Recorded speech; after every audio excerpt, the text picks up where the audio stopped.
Per ottenere questi risultati predisporremo le cose in modo che siano eletti alla carica presidenziale individui bacati che abbiano nel loro passato uno scandalo o qualche altra transazione losca e segreta. Un presidente di tale specie temerà di essere denunziato.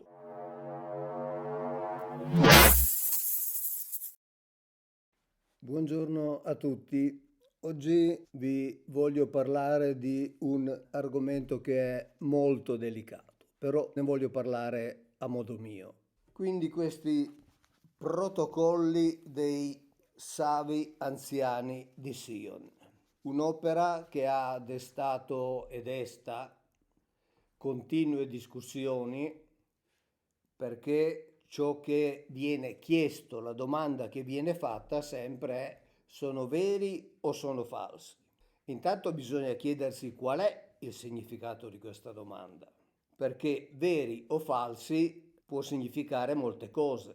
Per esempio, se noi parliamo del libro delle guerre di Yahweh citato nella Bibbia, possiamo chiederci se è un libro vero o un libro falso perché non lo possediamo e quindi non sappiamo se esiste o non esiste. Invece i protocolli dei savi anziani di Sion esiste. Questa è una edizione del 1937 che è a sua volta la riedizione di una precedente pubblicazione di 16 anni prima.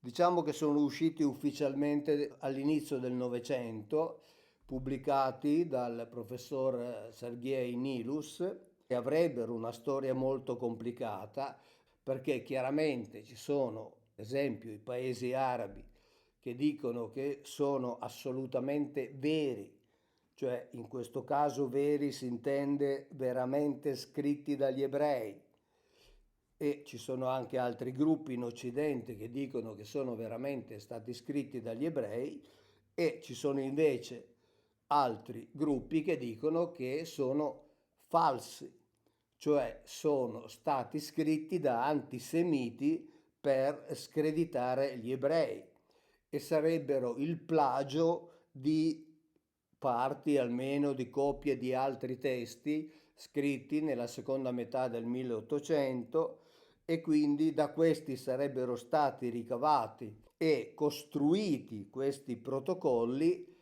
che contengono in realtà la descrizione di una cospirazione condotta da una casta che è o si considera superiore al gruppo umano e ritiene di avere il diritto di governare sull'umanità. Diciamo che in un certo qual modo questo argomento si ricollega a quello di cui abbiamo parlato con David Icke, cioè l'umanità è governata da una casta superiore che ha il potere di determinare un fine, che è quello di dominarla, e che è talmente sicura di avere il diritto e il potere di farlo che ha addirittura la spudoratezza di dichiararlo prima, perché questi protocolli sono, diciamo, nella forma definitiva,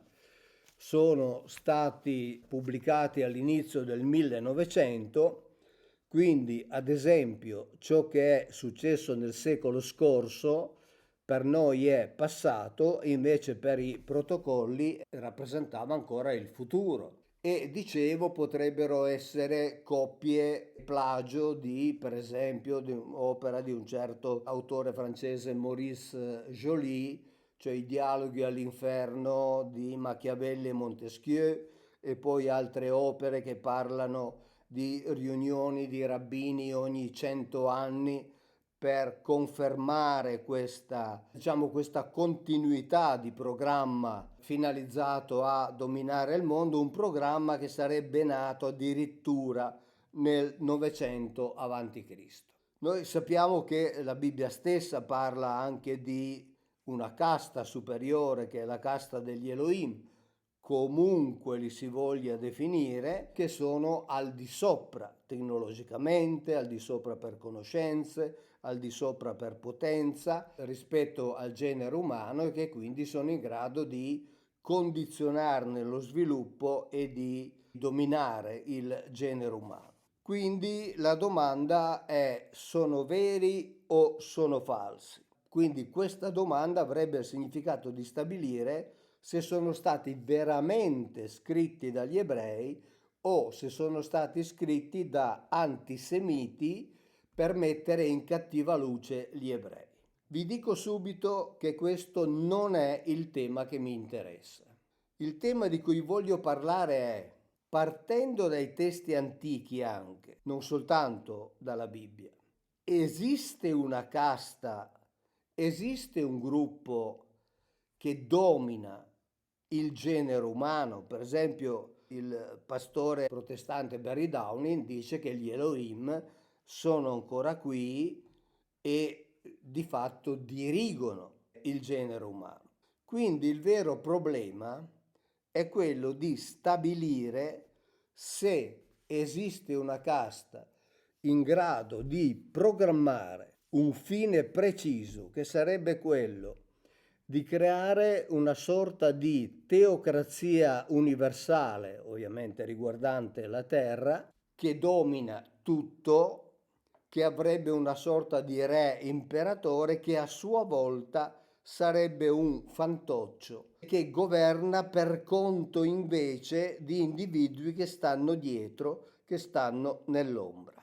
E allora per fare questo e non toccare assolutamente il tema l'hanno scritto gli ebrei o non l'hanno scritto gli ebrei, a me interessa vedere i contenuti per vedere se questi contenuti sono veri o falsi, cioè se ciò che è stato scritto si è realizzato per quanto riguarda il Novecento e si sta realizzando, e quindi capire se esiste veramente questa casta, qualunque essa sia.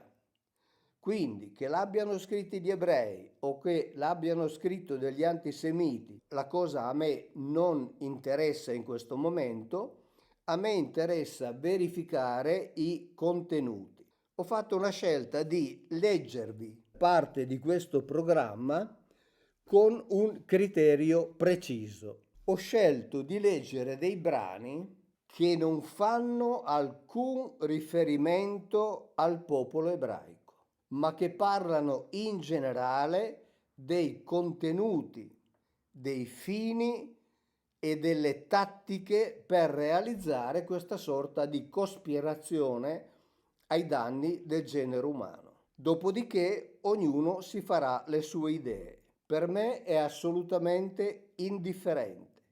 L'importante è stabilire o quantomeno ipotizzare se è possibile che esista questa casta. Dicevo prima, ne ho parlato con David Icke, che lui chiama il cult, cioè questo culto che sta al di sopra di tutto e che opera stando dietro le quinte. Quindi le cose da tenere presenti in questo video sono due: che la stesura definitiva è del 1905, quindi diciamo di lì in avanti per gli autori, chiunque essi siano, dei protocolli, di lì in avanti comincia il futuro e parte di questo futuro per noi da 120 anni almeno è già passato. E quindi andiamo a leggere ciò che c'è scritto in modo che ognuno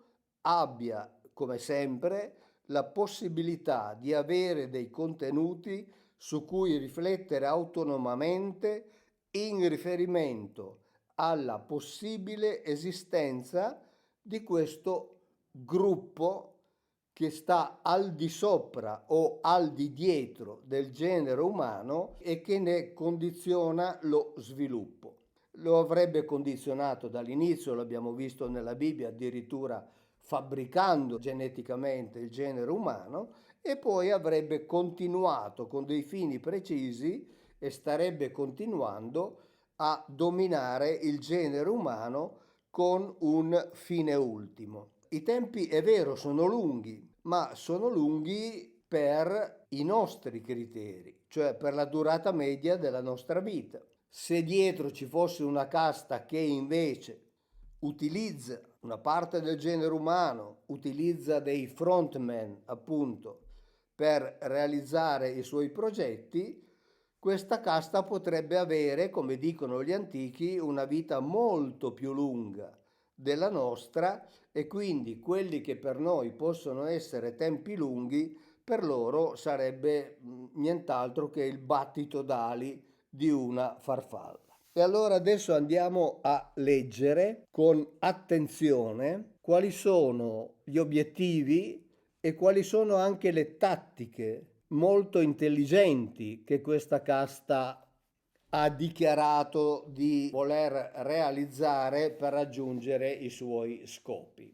E cominciamo subito. C'è una introduzione interessante che fa una sorta di sintesi di alcuni argomenti principali, quindi vi voglio leggere anche parte ovviamente di questa. A tale scopo, una organizzazione internazionale occulta, presieduta da capi reali, aventi chiara coscienza dei loro fini e dei mezzi adatti per realizzarli, avrebbe da tempo sviluppato e continuerebbe a sviluppare un'azione unitaria invisibile alla quale sarebbero da riferirsi i principali focolai del pervertimento della civiltà e della società. Distrutti i valori spirituali, i popoli debbono essere spinti verso una lotta universale nella quale crederanno di perseguire i loro interessi e non si accorgeranno del nemico comune. Questo per esempio è scritto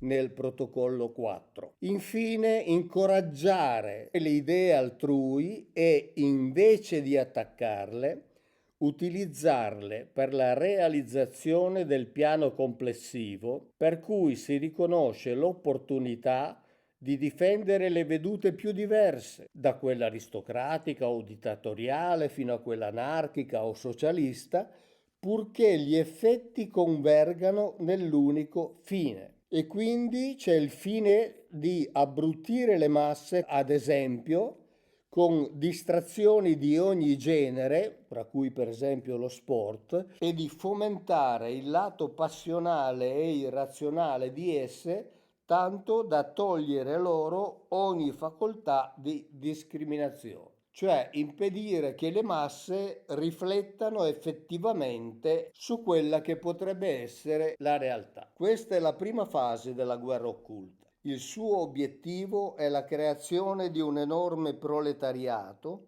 è la riduzione dei popoli ad una poltiglia di esseri senza tradizione, senza forza interiore. Dopodiché un'azione ulteriore sulla base della potenza dell'oro. I capi mascherati controlleranno l'oro del mondo e per suo mezzo l'insieme dei popoli così sradicati con i loro dirigenti apparenti e più o meno demagogici. Ad esempio, vi ho detto prima che bisogna tenere presente la data della pubblicazione 1905. Henry Ford nel 1921 ha scritto nel giornale World: l'unico apprezzamento che posso fare circa i protocolli è che essi si accordano perfettamente con quanto sta avvenendo. Essi risalgono a 16 anni fa, cioè furono pubblicati dal professor Sergei Nilus, e da allora hanno corrisposto alla situazione mondiale e ancora oggi ne indicano il ritmo. Scrive Disraeli queste parole significative: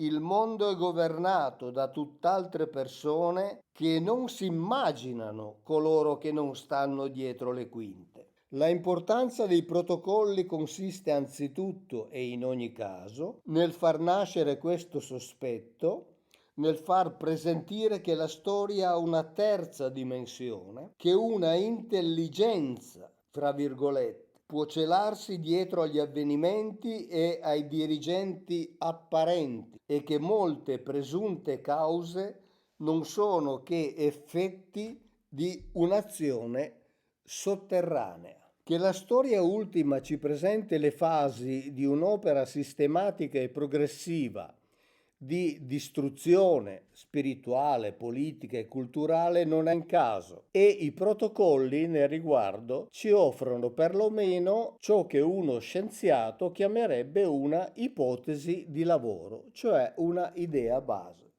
Ed è questo proprio l'intento di questo video, una ipotesi di lavoro, cioè una ipotesi di riflessione. È possibile che esista questa casta che sta di fatto governando l'intero genere umano? Dal Genon è stato rivelato che uno dei mezzi usati dalle forze mascherate per la loro difesa consiste spesso nel condurre tendenziosamente tutta l'attenzione dei loro avversari verso chi solo in parte è la causa reale di certi rivolgimenti, fattone così una specie di capro espiatorio su cui si scarica ogni reazione. Esse restano libere di continuare il loro gioco. La loro parte di esecutori del sovvertimento mondiale non può dunque essere assoluta, e chi ha parlato dei savi anziani ha toccato un mistero assai più profondo di quanto lo possano supporre la gran parte degli antisemiti, e così pure, per altro verso, anche coloro che invece fanno cominciare e finire ogni cosa appunto nel mondo ebraico. Quindi siamo sempre alla solita discussione. L'hanno scritto gli ebrei o non l'hanno scritto gli ebrei? Ma è la discussione che, ripeto, non mi interessa, quindi noi andiamo avanti con i contenuti. Sono stati realizzati in parte nel secolo scorso, si stanno realizzando e quindi continuiamo a leggere. La parte problematica dei protocolli è quella riferentesi alla ricostruzione, non alla distruzione. Vero è invece che questo ideale in fondo non è né più né meno che quello imperiale, e perfino in una forma superiore, un'autorità assoluta e inviolabile, addirittura di diritto divino, e noi possiamo immaginare, in tutti questi anni abbiamo parlato di chi erano potenzialmente le divinità descritte dai popoli antichi, quindi un'autorità assoluta e inviolabile di diritto divino, un regime di caste, un governo nelle mani di individui che posseggono una conoscenza trascendente e ridono di ogni mito razionalistico, liberale e umanitario. E alla fine loro, così importante nella fase iniziale, esaurita la sua missione, sarà superato. Lo stesso si dice per ogni demagogia, per gli immortali principi e per tutte le illusioni e suggestioni usate e propinate come mezzi, ovviamente, per raggiungere lo scopo. Nei protocolli, in particolare il 5, vi è un accenno veramente significativo. Si riconosce che solo quel dominatore che tragga la sua autorità da un diritto divino, e anche noi, ripeto, su questo divino abbiamo il diritto di formulare le nostre ipotesi, cioè sulla entità di queste divinità che stanno dietro tutto. Quindi solo quel dominatore può veramente aspirare all'impero universale, e solo quando nel campo nemico apparisse qualcosa di ostile vi sarebbe qualcuno in grado di lottare con i savi anziani, e allora il conflitto fra lui e loro assumerebbe un carattere tale che il mondo non ne ha ancora visto l'eguale. Parlando di questo possibile antagonista, gruppo o individuo che sia, nel protocollo 5 si dice: comunque oramai è troppo tardi per questo loro qui viene chiamato genio. Tutte le ruote del meccanismo statale sono messe in moto da una forza che è nelle nostre mani. Loro, la scienza dell'economia politica, studiata dai nostri grandi sapienti, ha già dimostrato che la forza del capitale supera il prestigio dei governanti. Il capitale, per avere il campo libero, deve ottenere l'assoluto monopolio dell'industria e del commercio. Questo scopo viene già raggiunto da una mano invisibile in tutte le parti del mondo. È più importante per la nostra causa sapersi servire delle passioni ardenti che spegnerle, incoraggiare le idee altrui e farne uso per il piano nostro piuttosto che disperderle. Il problema principale per il nostro governo è questo: come indebolire il cervello pubblico mediante la critica, come fargli perdere la facoltà di ragionare, come distrarre la mentalità del pubblico per mezzo di fraseologie insensate. Direi che ne abbiamo ampi esempi. In tutti i tempi le nazioni, al pari degli individui, hanno preso le parole per fatti, perché si contentano di quello che odono e ben di rado si curano di verificare se le promesse siano state adempiute oppure no. Conseguentemente noi, soltanto per darla ad intendere, organizzeremo delle istituzioni i cui membri dimostreranno e loderanno con eloquenti discorsi la loro contribuzione al cosiddetto progresso. Un altro segreto necessario al successo completo del nostro governo consiste nel moltiplicare ad un punto tale gli errori, i vizi, le passioni e le leggi convenzionali dei paesi che nessuno possa vederci chiaro in simile caos. Quindi gli uomini cesseranno di comprendersi a vicenda. Questa politica ci aiuterà pure a seminare la zizzania in tutti i partiti, a dissolvere tutte le forze collettive, a scoraggiare ogni iniziativa individuale, la quale potrebbe in qualche modo intralciare i nostri progetti. Con questi mezzi opprimeremo i popoli ad un tale punto che li obbligheremo a chiederci di governarli intenzionalmente. Quando raggiungeremo una simile posizione, potremo immediatamente assorbire tutti i poteri governativi del mondo e formare un super governo universale. Al posto dei governi ora esistenti metteremo un colosso che si chiamerà l'amministrazione del supergoverno. Le sue mani si allungheranno come immense tenaglie e disporrà di una tale organizzazione che otterrà certamente la completa sottomissione di tutti i paesi. Nel protocollo 10 c'è scritto: oggi comincerò ripetendo ciò che è stato già detto e vi prego di tener presente, dice l'autore, che i governi e le nazioni si contentano in politica del lato appariscente di qualunque cosa. Per la nostra politica è sommamente importante tener presente il particolare sopradetto, perché ci sarà di grande aiuto quando discuteremo taluni problemi, come ad esempio la distribuzione del potere, la libertà di parola, di stampa, di religione, il diritto di fondare associazioni, l'eguaglianza di fronte alla legge, l'inviolabilità della proprietà e del domicilio, la questione della tassazione e la forza retroattiva delle leggi, come ad esempio sono state applicate a Norimberga. Tutti gli argomenti di questo genere sono di tale natura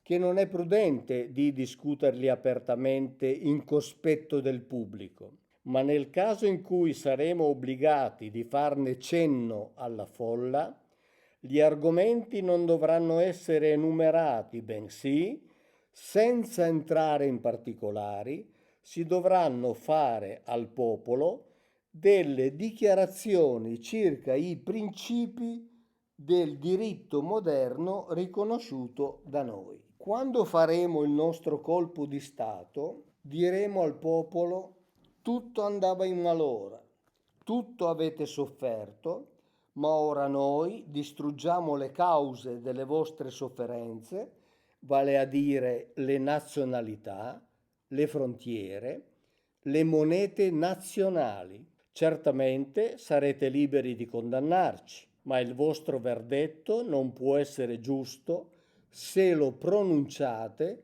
prima di sperimentare ciò che possiamo fare per il vostro bene. Per raggiungere la maggioranza assoluta dobbiamo indurre tutti a votare senza distinzione di classe. Una maggioranza simile non si potrebbe ottenere dalle classi educate o da una società divisa in caste. La forma costituzionale, come ben sapete, non è altro che una scuola di dissensioni, disaccordi, contese e inutili agitazioni di partito. In breve, essa è la scuola di tutto ciò che indebolisce l'efficienza del governo. La tribuna, come pure la stampa, hanno contribuito a rendere i governanti deboli ed inattivi, rendendoli in tal modo inutili e superflui. Ed è per questo motivo che in molti paesi vennero destituiti. Allora l'istituzione dell'età repubblicana diventò possibile e al posto del sovrano mettemmo una creatura del medesimo nella persona di un presidente che scegliemmo nella ciurmaglia fra le nostre creature e i nostri schiavi. Così minammo i popoli e le nazioni. In un prossimo futuro faremo del presidente un agente responsabile. Allora non avremo più scrupoli a mettere arditamente in esecuzione i nostri piani, per i quali sarà tenuto responsabile il nostro, fra virgolette, fantoccio. Per ottenere questi risultati predisporremo le cose in modo che siano eletti alla carica presidenziale individui bacati che abbiano nel loro passato uno scandalo o qualche altra transazione losca e segreta. Un presidente di tale specie temerà di essere denunziato e sarà sotto l'influenza di questa paura la quale si impadronirà di colui il quale, salito al potere, è ansioso di conservarsi i privilegi e gli onori inerenti alla sua alta carica. Magari a qualcuno di voi verrà in mente qualche nome anche molto attuale. Il Parlamento eleggerà, proteggerà e metterà al coperto il Presidente, ma noi toglieremo al Parlamento la facoltà di introdurre nuove leggi, nonché di mutare le esistenti. Questo potere lo conferiremo ad un Presidente responsabile, il quale sarà una semplice marionetta nelle nostre mani. E anche qui io evito di fare esempi proprio per lasciare totale libertà di riflessione e di pensiero a chi ascolta. Inoltre daremo al Presidente la facoltà di proclamare la legge marziale. Spiegheremo questa prerogativa col fatto che il Presidente, essendo il capo dell'esercito, deve averlo ai suoi comandi per proteggere la nuova Costituzione repubblicana, essendo questa protezione un dovere per il rappresentante responsabile della Repubblica. Le leggi che possono essere interpretate in diverse maniere saranno interpretate a modo nostro dal Presidente, il quale inoltre annullerà le leggi quando lo riterremo utile ed avrà anche il diritto di proporne delle nuove temporanee e persino di fare modificazioni nel lavoro costituzionale del governo, prendendo come pretesto le esigenze del benessere del paese. Provvedimenti di questa specie ci metteranno in grado di sopprimere a poco quei diritti e quelle concessioni che fossimo stati costretti ad accordare da principio nell'assumere il potere. Tali concessioni dovremo introdurre nella Costituzione dei governi per mascherare l'abolizione graduale di tutti i diritti costituzionali quando giungerà il momento di cambiare tutti i governi esistenti sostituendovi la nostra autocrazia. Può darsi che il riconoscimento del nostro autocrate avvenga prima dell'abolizione delle Costituzioni, vale a dire che il riconoscimento del nostro regno avrà inizio dal momento stesso che il popolo, scisso dai dissensi e dolorante per il fallimento dei suoi governanti, e tutto questo sarà stato preparato da noi, griderà: destituiteli e dateci un autocrate che governi il mondo, che ci possa unificare distruggendo tutte le cause di dissenso, le frontiere, le nazionalità, le religioni, i debiti dello Stato, un capo che ci possa dare la pace ed il riposo che non abbiamo sotto il governo del nostro sovrano o dei nostri rappresentanti. Cioè si tratta di creare una situazione che determini una reazione, la quale chiederà una soluzione a quella situazione appositamente creata e verrà applicata la soluzione già prevista in anticipo nel momento in cui è stata creata quella situazione che ha determinato la reazione che ha chiesto questa soluzione, che apparirà dunque non imposta dall'alto ma chiesta dal basso, cioè chiesta dal popolo. Nel protocollo 12 c'è scritto la parola libertà, suscettibile di diverse interpretazioni, sarà da noi definita nel modo seguente. La libertà è il diritto di fare ciò che la legge permette. Tale definizione ci servirà in questo senso, che sarà il nostro arbitrio di dire dove potrà esserci libertà e dove no, per la semplice ragione che la legge permetterà solamente quello che a noi piacerà. Il nostro atteggiamento verso la stampa sarà il seguente. Che cosa fa la stampa attualmente?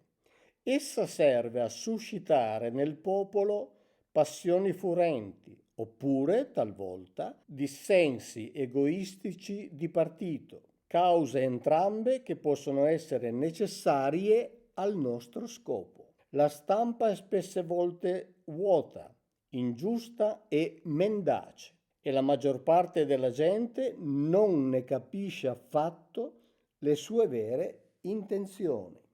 Noi la barderemo e ne terremo fermamente in pugno le redini. Nessuno potrà impunemente attentare al prestigio della nostra infallibilità politica. Per sopprimere qualunque pubblicazione prenderemo un pretesto. Diremo per esempio che cita l'opinione pubblica senza ragione e senza fondamento, ma vi prego di tener presente che fra le pubblicazioni aggressive ve ne saranno anche talune istituite da noi apposta con tale intento, ma esse attaccheranno solo quei punti della nostra politica che abbiamo l'intenzione di cambiare. Cioè questo nuovo potere assoluto creerà da solo una sorta di dissenso interno, ma un dissenso finalizzato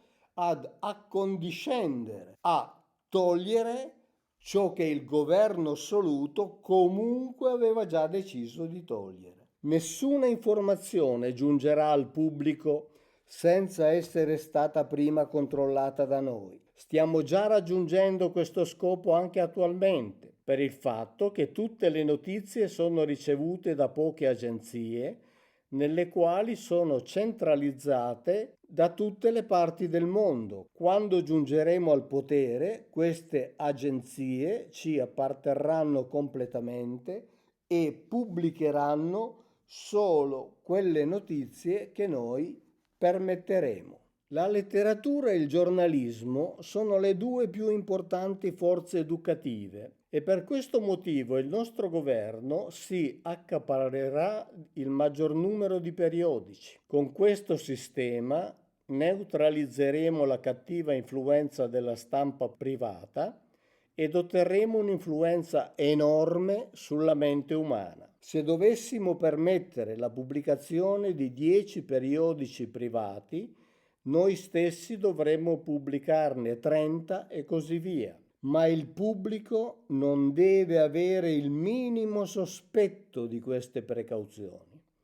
Perciò tutti i periodici pubblicati da noi avranno apparentemente vedute ed opinioni contraddittorie, ispirando così la fiducia e presentando un'apparenza attraente ai nostri non sospettosi nemici, che cadranno nella nostra trappola e saranno disarmati.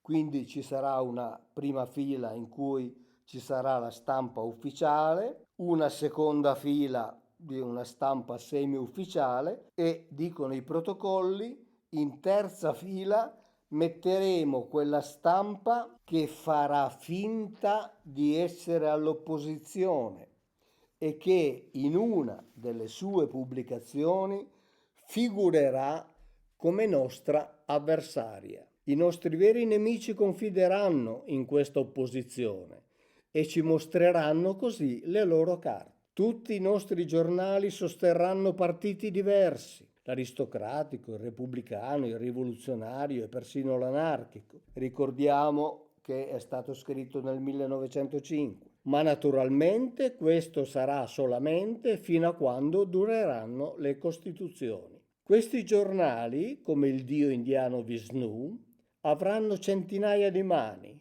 ognuna delle quali tasterà il polso della variabile opinione pubblica. I chiacchieroni che crederanno di ripetere l'opinione del giornale del loro partito in realtà non faranno altro che ripetere la nostra opinione, oppure quella che desideriamo far prevalere. Nella convinzione di seguire l'organo del loro partito, costoro seguiranno in realtà la bandiera che faremo sventolare innanzi ai loro occhi. Questa opposizione da parte della stampa servirà anche a far credere al popolo che la libertà di parola esiste sempre. Grazie a queste misure potremo eccitare o calmare l'opinione pubblica circa le questioni politiche quando ci occorrerà di farlo. Potremo persuaderla o confonderla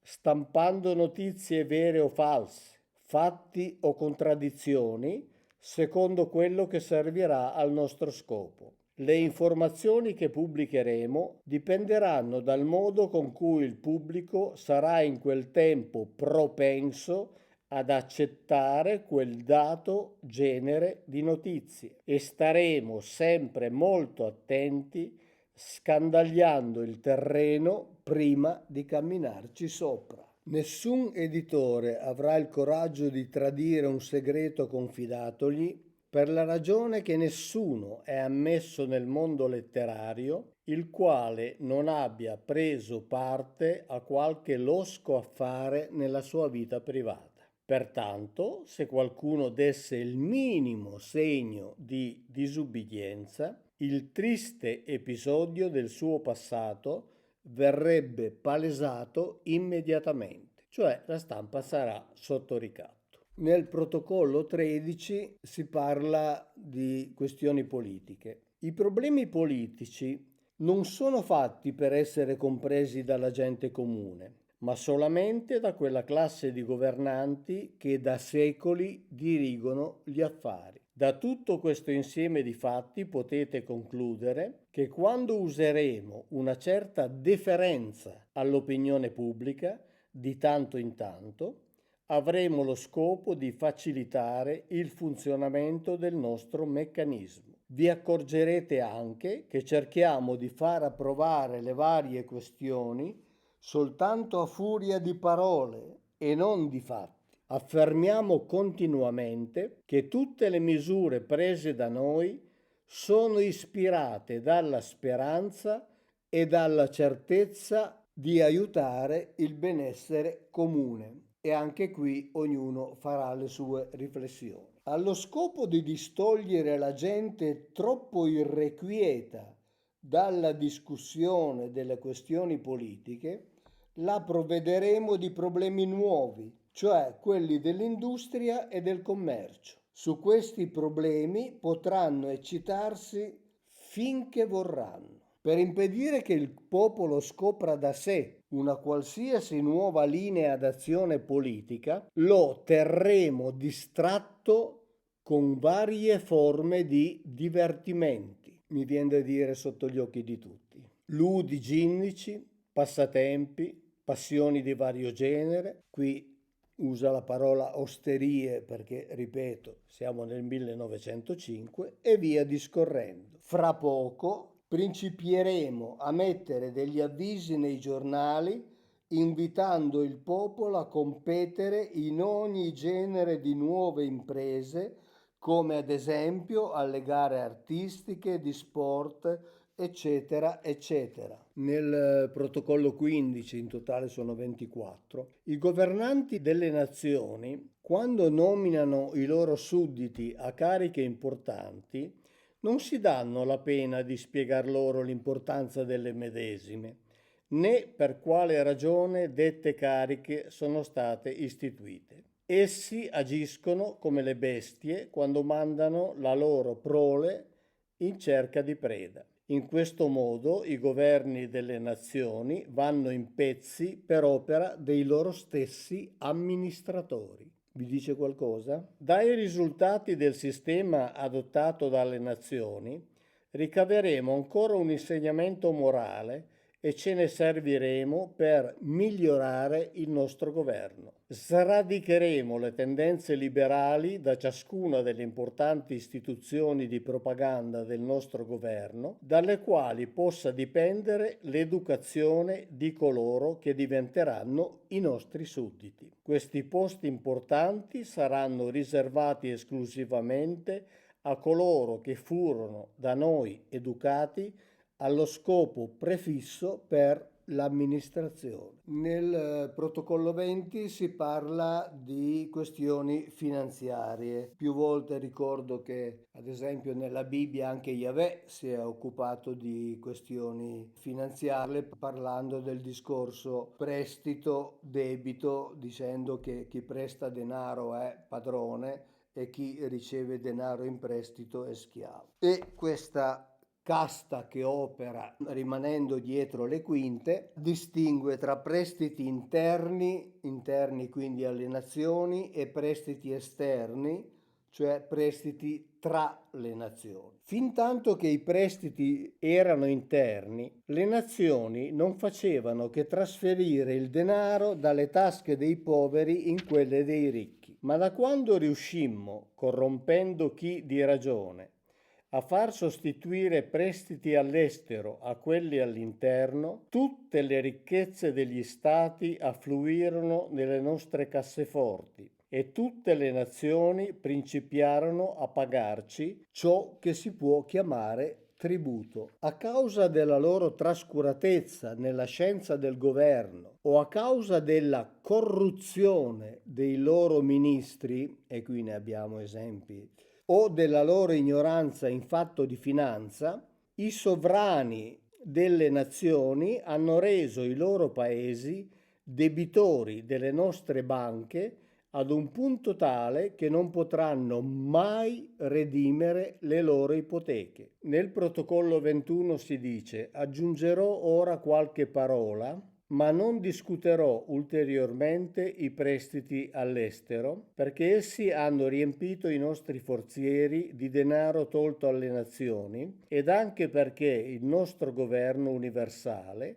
non avrà vicini esteri dai quali esso possa prendere un prestito. Con tutto quello che ho detto sino ad ora, ho cercato di farvi un quadro dal vero del mistero degli avvenimenti attuali nonché dei passati, i quali scorrono tutti nel fiume del destino e se ne vedranno le conseguenze nel futuro. Vi ho mostrato i nostri piani segreti per mezzo dei quali agiamo sulle nazioni, nonché la nostra politica finanziaria. Devo aggiungere ancora solo poche parole. Nelle nostre mani è concentrata la più grande potenza del momento attuale, vale a dire la potenza dell'oro. In 2 soli giorni possiamo estrarre qualsiasi somma dai depositi segreti dei nostri tesori. È possibile che possedendo così vaste ricchezze non riusciamo a dimostrare che tutto l'oro da noi ammassato in tanti secoli non aiuterà la nostra vera causa per il bene, cioè per il ripristinamento dell'ordine sotto il nostro regime? Forse bisognerà ricorrere in certa misura alla violenza, ma tale ordine sarà certamente ristabilito. Dimostreremo di essere i benefattori che hanno restituito la libertà e la pace al mondo torturato. Offriremo al mondo questa possibilità di pace e di libertà, ma certamente ad una condizione sola, e cioè che il mondo aderisca strettamente alle nostre leggi. Poi c'è un epilogo che racconta e cita tutta una serie di fatti nella storia che documenterebbero come nel corso dei secoli questo programma venga progressivamente e direi inesorabilmente realizzato. Quindi questo programma, come dicevamo con David Icke, questo programma che sta dietro, che lavora all'oscuro attraverso, come abbiamo letto prima, dei personaggi che altro non saranno che dei fantocci di questo governo ombra. E quindi sarebbe un progetto ideato da secoli, un progetto che tiene incatenate le nazioni. Quindi, come vedete, ho voluto scindere assolutamente e non ho voluto occuparmi della questione relativa all'autore o agli autori di questo libretto, ma soltanto porre, come faccio di solito, alla riflessione delle persone una serie di contenuti sui quali fare delle considerazioni personali per capire se è vero che l'umanità stia operando per conto suo o se l'umanità in realtà non stia operando all'interno di un disegno, di una casta, di un gruppo, di un cult, come lo chiama David Icke, che sta dietro a tutto e che lavora da dietro le quinte. Ciao, grazie e alla prossima.